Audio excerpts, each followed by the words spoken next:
Thank you so much for your invitation. To my acknowledgement, my mother-in-law gave me an unexpected reply. You're not coming with us. You annoy me. Got it? I wondered what made her treat me in this way. She didn't see me as a part of her family. Was it the job I had that bothered her so much? I felt like her words punched me in the face, and was too shocked to say anything back. I had managed to endure her abuses so far, but I wasn't gonna let her get away with this one. My name is Tracy. I've been working at quite a big company. The job itself is nothing fancy. But I'm surrounded by many good colleagues, including my boss. It's a nice environment that keeps me working here. My job gets quite hectic during peak season, but I never felt stressed because my colleagues and I have a good support system, and we work hard as a team. I guess not having a work relationship issue helps me a lot too. My parents have always worried about me working too much. The typical nagging of, "When do you plan to get married?" I always give them the same nonchalant answer. I still don't feel like it, and it's better not to rush into it. They normally just sigh and shake their heads at me. My life changed when my company threw a big party. I had never felt comfortable in a social setting, but I forced myself to join as it was a part of my job. The dinner was amazing, but I felt dizzy in the crowded hall, so I went out to a balcony to catch a fresh air. I was enjoying the night breeze when I heard a man's voice. It took me a while to realize that someone was speaking to me. "Oh, I'm sorry, I was in my own world." The guy standing across from me looked plain but friendly. "Are you antisocial?" His blunt question made it easier for me to be honest. "Yeah, I prefer working," I replied with a wry smile, to which he answered shyly, "Me too. I thought I was gonna be the only unsocial one here." He seemed to relax a bit and started asking me questions. His name was John, and we spoke about our work and our interest in traveling and movies. He was really into films and even knew a lot about old Hollywood. I prefer watching a movie at home than going out with a bunch of people. "Me too." He sounded a bit enthusiastic about my comment, and he immediately said, "Whoops, I haven't met anyone I can really talk to about all this, so I got a bit too excited." He seemed embarrassed. I found him cute, and we continued our conversation alone on the balcony. We exchanged our numbers at the end of the night. I normally didn't give my number easily to guys except at work, but he was different, in the sense that he made me feel relaxed while talking to him. "Are you dating someone now?" I froze to the out of the blue question of Anne one day at work. She continued without care.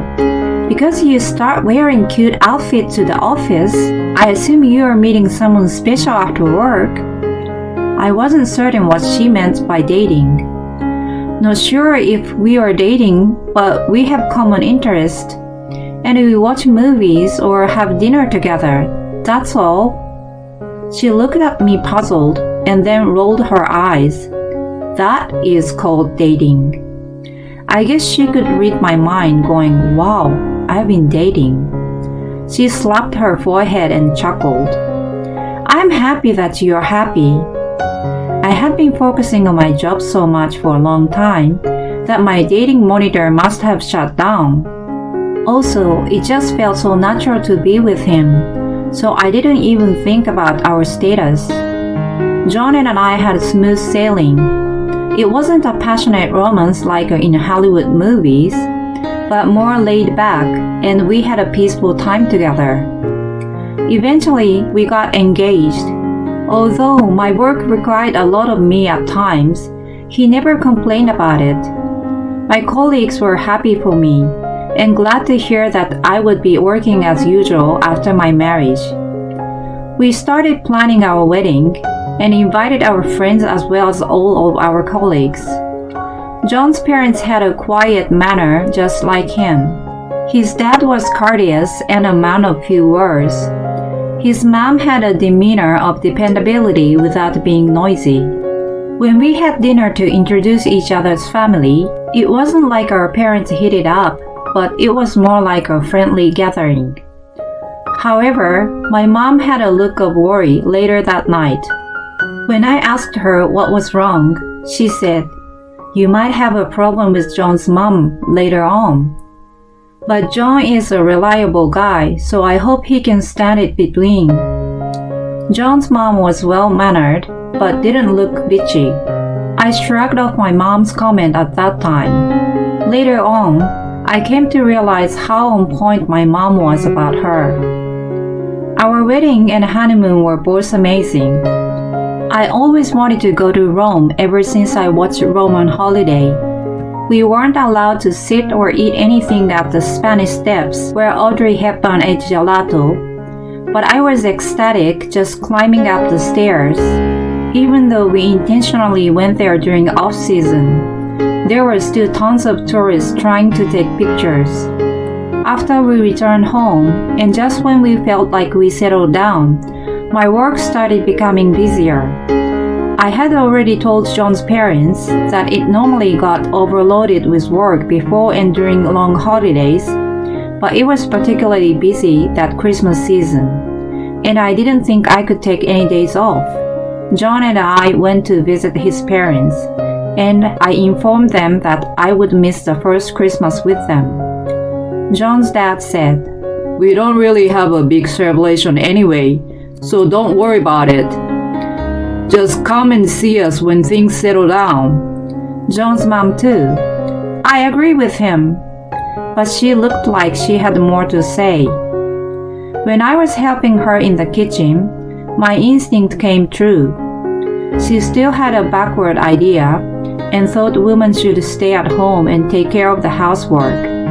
When John came into the kitchen to help, "Cooking is a woman's work. Go relax in the living room." She shushed him away. Of course, I wasn't allowed to relax. I told myself it was still better than getting all the responsibility dumped on my shoulders. I never imagined the future where I got bullied by my mother-in-law. She sighed deliberately while cutting carrots. I was obliged to ask, "What's wrong?" She made a low voice, not to let John and his dad hear her. "You can't take Christmas off, can you? It's disappointing and quite rude. I'm sure my husband is actually upset," she mumbled. I was astounded seeing her like that for the first time. It was totally unexpected for me. As she kept chopping carrots, she continued with her lecture. "Why didn't you quit such a job when you got married? I hope you're not planning to work for long." I was fidgety and said, I haven't decided yet. John and I discussed and both of us planned to work for a while." I stumbled. She stared at me displeasingly. "You don't look like a successful career woman. Isn't it rather a good riddance for your company if you quit?" What did she know about me? When my anger started boiling, she was already setting up a table for dinner. Her behavior was back to normal in front of the others. I was remembering the comment by my mom when she first met John's mom. "What's the matter, honey?" I was brought back to myself and started taking food to the dining room.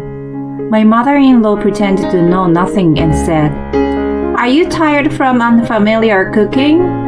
I suppose you are too busy with work to cook at home." "Mom, even though she is busy, she cares about the well-being and usually cooks balanced meal. Don't tell me you're bullying her." "Of course not. I'm just concerned about her." I was amazed by her quick change of her behavior. My father-in-law prompted, "Let's eat." And we started dinner. John and I left the next morning. I probably had a gloomy face, so John asked me, "Are you okay?" I quickly thought it was better not to mention anything. That may cause an issue with their good relationship. "It's nothing. I guess I'm a bit tired from work." I covered it up. Sorry. You didn't get to relax much with my parents around on your days off." I felt even worse to say anything when I saw his concerned face. I didn't want to drag him, a kind-hearted husband, into this. My in-laws and I were never living together nor close to each other, so I only had to deal with her once in a while. It was my wishful thinking. After the last visit, she started calling me once a week. She asked me about John or checked to see if I was slacking on housework. I tried to put not much meaning into her calls, but they eventually started to stress me out. I still wasn't able to say anything to John either. One day, I got a call from her again. As soon as I picked up the phone, she said, "My birthday is coming up next month." I totally forgot about it and said, "Yes, right. What would you like to do?" "I don't need you to celebrate my birthday." She quickly shut me down and kept speaking fast not to let me interrupt. "My husband suggested going for a short family trip." Since I love taking a trip, the second of the word made me excited regardless of what she had said just a minute ago. But my little excitement was short-lived and easily taken away by her. "Thank you for the invitation." "Are you kidding me?" She separated each word to make her comment more sarcastic. "I guess you will be invited as it's a family trip." She sounded irritated. "But you're not coming with us. You annoy me. Got it?" As I was looking for a word, she continued, "I want to go only with my family. There's no place for a daughter-in-law. Make up an excuse, blame it on your work, and just don't join us. I will let you organize a trip though." I finally had enough and let my anger flow. "I see. Whatever you say." "Watch how you speak to me." It sounded like she was screaming, but I hung up on her. As instructed by her email, I booked flights and a nice hotel for their trip. Of course, excluding me. On the early morning of the trip, I told John that I had to take care of an important thing at work and cancel my flight. He was very disappointed, but, well, what can you do if it's work? I will miss you. Let me know if there's anything. He was still sweet. I felt a little bad about this trip, which was to be my retaliation against my mother-in-law. Of course, I felt bad only for John. I did go to work as I said. I thought about going somewhere alone, but I figured that I would start thinking negatively the moment I had free time. It was actually better to keep myself busy at work. I had no time to wonder what John was doing. Besides, my assistant made a huge mistake on this day. Everyone, including me, was running around to fix the problem, and I didn't even have time to send a text to John. When we finally finished working, it was dusk outside. Phew! Well done, Tracy. It's so late. Is your husband okay? Yeah, I already told him I might be quite busy today. I was so relieved to finish that I was smiling broadly. Then I remembered to check my phone to see if there was any messages from John. There were several missed calls and texts on my screen. They were supposed to come back the day after tomorrow. When I was reading my text, my phone suddenly vibrated. I ran out to the hallway and answered the phone. "You need to explain this whole thing. What have you done?" My mother-in-law screamed so loud that her voice must have been heard from inside the office. "Calm down. Please lower your voice. I'm still at work." She didn't care and kept screaming hysterically. Anne poked her head out of the door, but as soon as she saw me, She sensed something and closed the door. How the hell do you know the GM of this hotel? My mother-in-law shouted. She explained frantically that when John told the front desk the number of guests was changed to 3 upon check-in, the staff told him it was originally booked for the 3. She was too late to interfere and was questioned by John and his dad. She eventually had to come clean about what she had done to me. You know, I told you I work in the travel industry. That hotel was going through a hard time at one point. I really liked the service and amazing scenery around it, so I helped with the marketing to attract young crowds. People started coming because it was great for social media photos and unique services. I know the GM since then. She was listening with heavy breathing. I could imagine her face looking like the possessed girl from The Exorcist. The GM asked us why we were having a family trip without you. You arranged all this, didn't you? I calmly answered the enraged mother-in-law. No way, it's peak season right now. I didn't think he had time for such a thing. I pretended to be innocent. The GM and I had a good relationship, so when I was at the hotel for work last time, I told him that I got married and my last name had changed. John's last name was unique, so the GM must have noticed. John must have heard his mom's yelling and came over. I heard his voice in the back, and then he took the phone from her. I'm really sorry, honey. I had no idea what my mom was doing to you. Don't worry, babe. I didn't tell you either. I got scolded by the GM. He told me to take really good care of you and said it's rare to meet someone as compassionate as you. I felt like I was being scolded by your dad. I laughed at his comment. The GM was about the same age as my dad. He also had a daughter who was married, so maybe he did take it personally. I will see you tomorrow. We need to talk about this. Love you, Han. We hung up the phone. After they came back, we had a family meeting at John's parents' house. My mother-in-law was really not interested in what I did for work, so she didn't even know that John's company was a subcontractor of mine.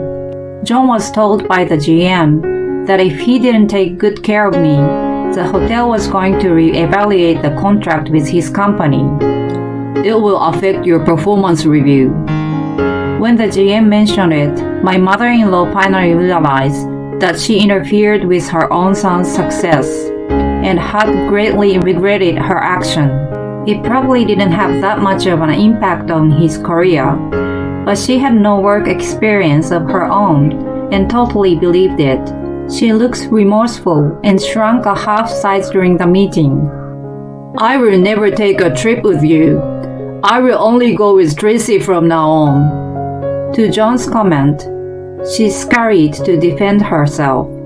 Please forgive me. I will tell the GM I will never bully Tracy, so you will have no problem at... Before she could finish her sentence, John grimaced and cut her off. You are so wrong. This has nothing to do with my work. If you can treat Tracy nicer, I will never speak to you again. She was sobbing at his words. I'm really disappointed to know you are such a terrible person. Her husband condemned her. Then she took my hands in hers. I'm very sorry. Please forgive me. I will never do such horrible things. Honestly, I wasn't convinced by her words. We will see from your action from now on. I've been too oblivious. I will keep my eyes on you now. John said in an authoritative tone, and then he turned to face me. I'm sorry again. I'm not gonna let her do whatever she wants from now on. He held me tight in his arms. I apologize too. It's unbelievable what she has done. My father-in-law too gave me a warm hug. I was overwhelmed with a feeling of relief. Since then, my mother-in-law stopped criticizing my work and making a call just to tell me some sarcasm. All contact had to go through John, And no more complaints about when I could and couldn't visit. I even thought she started to respect my work. My father-in-law had never done chores at home, and he was told by John, "You need to start helping mom with housework." He was struggling with cooking, but he helped with cleaning and started to show more appreciation toward his wife. The atmosphere of the house became a little more joyful since then. "Did you worry that I was gonna take my mom's side?" When John asked me, I honestly told him that I didn't want to create a cause to break their relationship. "I'm glad we could turn the bad experience into a better family. Thank you, hon."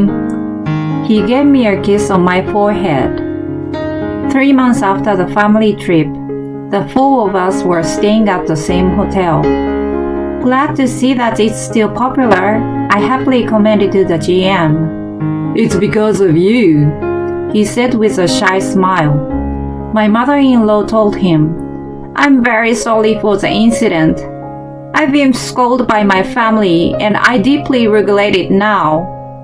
I apologize for making you worried. John has been a very good husband." He looked at us family wholeheartedly and said, "Tracy saved this hotel and me, so please take care of her." He really sounded like my own dad. I realized then that I was valued by many people, and I felt grateful for that.